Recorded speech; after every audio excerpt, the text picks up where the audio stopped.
여러분 안녕하십니까, 진성호입니다. 지금 더불어민주당 내부에서는 이재명 대표의 체포 동의안 이야기까지 나오고 있다고 합니다. 자, 그만큼 이재명의 사법 리스크가 구체적으로 드러나기 시작했습니다. 그런데 이태원 압사 사고가 터지면서 지금 이재명의 사법 리스크는 좀 묻히는 분위기입니다. 온통 뉴스가 이태원 이 참사로 도배되고 있는 가운데 이번에는 북한이 저렇게 도발을, 정말 엄청난 도발을 시작했습니다. 어제만 20발이 넘는 미사일을 쏘고 오늘 ICBM을 쐈습니다. 자, 이런 가운데 이재명 대표가 오늘 뒤늦게 이 북한을 규탄하는 입장문 페이스북에 올렸습니다. 그렇지만 다 아는 이야기, 뒷북을 친 게 아닌가 싶습니다. 이런 제1야당 대표 이재명에 대해서 나경원 전 의원이 입을 열었습니다. 자, 지금 윤석열 대통령에 의해 이 저출산 고령화 사회위원회 부위원장, 장관급, 부총리급이라고 하는 이런 자리에 임명된 나경원 전 의원. 그렇지만 계속해서 스피커 역할을 하고 있습니다. 자, 이번에는 김정은의 이 수석 대변인이라는 문재인의 자리를 물려받았다고 비판했습니다. 나경원 전 의원 속 뻥 터지는 이재명에 대한 저격이 있었습니다. 진성호의 융단 폭격 시작합니다. 이재명 더불어민주당 대표를 융단 폭격합니다. 방송에 앞서 아직 진성호 방송에 구독자가 아니신 분은 붉은색 구독 버튼 눌러주십시오. 더 좋은 방송으로 보답하겠습니다. 자, 나경원 전 의원이 방금 전 과거 문재인 전 대통령이 김정은 수석 대변인 같다는 얘기를 들었는데 이제 이재명 대표가 그 역할을 물려받은 것 같다고 말했습니다.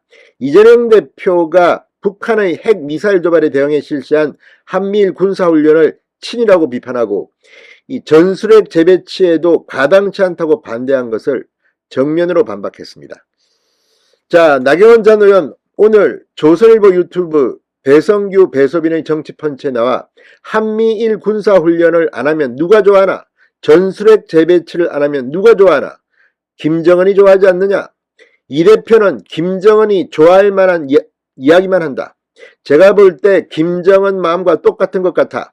문재인 전 대통령이 나가자 이재명 대표가 그 자리에 왔다.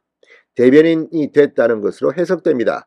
훈련도 안 되고 전술핵도 안 되면 뭘로 북도발을 막을지 대안도 제시하는 채 현실성 없는 대화론만 주장하고 있다는 겁니다. 그래서 오늘 뒷북치기 같은 이재명 민주당 대표의 페이스북 글, 북한을 비판한 이태원 참사가 있는데 이런 짓을 했다고 비판한 그 글도 진정성이 의심받는 게 아닌가 싶습니다. 나경원 전 의원은 사실상 핵 보유국이 된 북한에 대응하려면 전술핵 재배치부터 시작해 나토식 핵 공유 그리고 우리 자체의 핵 개발, 핵 무장에 이르기까지 이제는 모든 대안을 테이블 위에 올려놓고 논의할 때가 됐다. 미국에 좀 더 강한 핵 확장 억제를 해달라고 하는 것만으로는 부족하다고 진단했습니다. 자, 지금 이 핵 공유, 나토식 핵 공유는 오세훈 서울시장이 과거에 한 발언입니다. 그리고 지금 전술핵 재배치는 국민의힘에서 여러 의원들이 이야기하기 시작했습니다. 자, 지금 상황은 과거와는 완전히 다릅니다. 나경원 전 의원은 전술핵을 한국에 재배치한다고 해서 우리가 핵 보유국이 되는 것도 아니고 국제협정에 위반되는 것도 아니다. 전술핵 재배치는 반드시 필요한 최소한의 조치라고 말했습니다. 정부가 공식적으로 적극 조치를 말하는 게 곤란하다면 정치권과 학계 그리고 전문가들이 활발한 논의를 시작해야 한다고 말했습니다. 자, 오늘도 이 이재명 민주당 대표 지금 뒤늦게 입장문을 하나 내긴 했지만 진정성이 의심받고 있습니다. 자, 오늘 북한의 반인륜적 이 도발을 강력히 규탄한다는 글을 올렸지만 그 내용을 들여다보면 사실 새로운 내용이 없고 어제 그제 했던 그 많은 이 군과 이 정부의 발언을 그냥 짜깁기 한 것 같아요. 그래서 정말 진정성이 없다는 생각이 듭니다.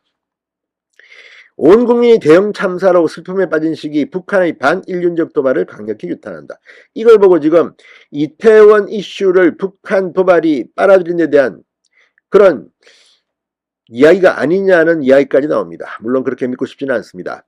자, 나경원 전 의원은 또 이태원 참사와 관련해서는 초동조치 미흡과 늑장 보고 등 경찰의 전반적 시스템이 망가져 있지 않나 생각이 든다. 안전 시스템을 전반적으로 개편하고 정부가 사과할 것은 사과하는 게 좋다고 말했습니다. 다만 야당이 수습과 원인 규명보다는 지나치게 정쟁으로 몰아가려는 기미가 보인다. 윤석열 대통령 책임론을 꺼내면서 제2의 세월호처럼 몰아가서는 안 된다고 민주당 그리고 일부 세력에 대해서 경고를 했습니다. 이태원 참사가 일어나기 전부터 야당 인사들은 대통령 탄핵을 언급했고 이번 사건을 거기다 연결하려는 것 같아 대대적인 촛불 집회 얘기까지 나오는데 그런 시도가 반복하면 대한민국이 불행해진다고 말했습니다. 자, 오히려 지킬 수 있었는데도 국민 생명을 외면한 것은 문재인 정부였다. 우리 공무원이 서해에서 북한에 붙잡혀 있는 것을 보고도 3시간 동안 아무 구조조치나 지시도 내리지 않았다. 문정부는 사건을 조작 은폐하려 했고 여러 증거자료 106건을 삭제까지 했다고 비판했습니다. 자, 민주당 정신 좀 차리시기 바랍니다. 진성호의 융단 폭격이었습니다. 여러분 감사합니다.